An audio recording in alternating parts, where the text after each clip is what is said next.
ગુજરાત શિક્ષણ બોર્ડની ધોરણ 10ની પરીક્ષાનું પરિણામ જાહેર થયું છે ત્યારે પરિણામ સારું આવતા વિદ્યાર્થીઓ અને વાલીઓ ગરબે ઘૂમ્યા હતા. ગુજરાત શિક્ષણ બોર્ડનું ધોરણ 10નું 83.8% પરિણામ જાહેર થયું છે. ગત વર્ષ કરતાં આ વર્ષે 0.52% પરિણામ વધુ આવ્યું છે, જેમાં વિદ્યાર્થીઓનું પરિણામ 79.56%, જ્યારે વિદ્યાર્થીનીનું પરિણામ 87.24% પરિણામે આવ્યું છે. દીકરાઓ કરતાં દીકરીઓએ 7.68% આગળ રહીને બાજી મારી છે. વડોદરાનું ધોરણ 10નું પરિણામ 76.65% આવ્યું છે. આ વખતે વડોદરાના 36,758 વિદ્યાર્થીઓએ પરીક્ષા આપી હતી.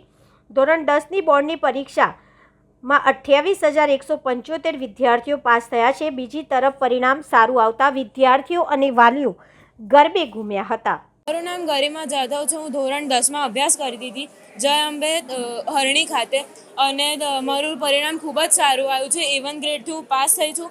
97% છે અને 99 પોઈન્ટ સમથિંગ પર્સન્ટાઇલ છે, અને એ પરિણામથી મને ખૂબ જ ખુશી થઈ છે. પણ આ પરિણામ કંઈ એક જ દિવસમાં નથી આવ્યું. એની માટે મેં રોજની રોજ તૈયારી કરી છે. જે સ્કૂલમાં ચાલતું હતું એ જ વસ્તુ હું ઘરે જઈને દરરોજ 3 થી 4 કલાક આપીને ઘરે જ એ વસ્તુનું રિવિઝન કરતી હતી. ત્યારે જ જઈને મને આજે આટલું સારું પરિણામ મળ્યું છે. અને આ પરિણામ માટે હું મારા પેરેન્ટ્સ, મારા ફેમિલી મેમ્બર્સ અને મારા શિક્ષકોનો ખૂબ જ આભાર માનું છું. એમના માટે હું એટલી સલાહ આપીશ કે ચિંતા કરવાની કોઈ જરૂર નથી. તમે ખાલી જે મેઇન કોન્સેપ્ટ હોય એના પર ધ્યાન આપો, અને એ વસ્તુને રટવાની જગ્યાએ એને સમજીને કરશો તો તમને વધારે ઇઝીલી સમજણ પડશે અને તમને એની પાછળ વધારે મગજ બગાડવાની જરૂર પણ નહીં પડે. મારું નામ ગરિમા જાધવ. 92.33% અને 97.76% આવ્યા છે. આગળ CA માટે કોમર્સ લઈશ અને CA પછી કરીશ.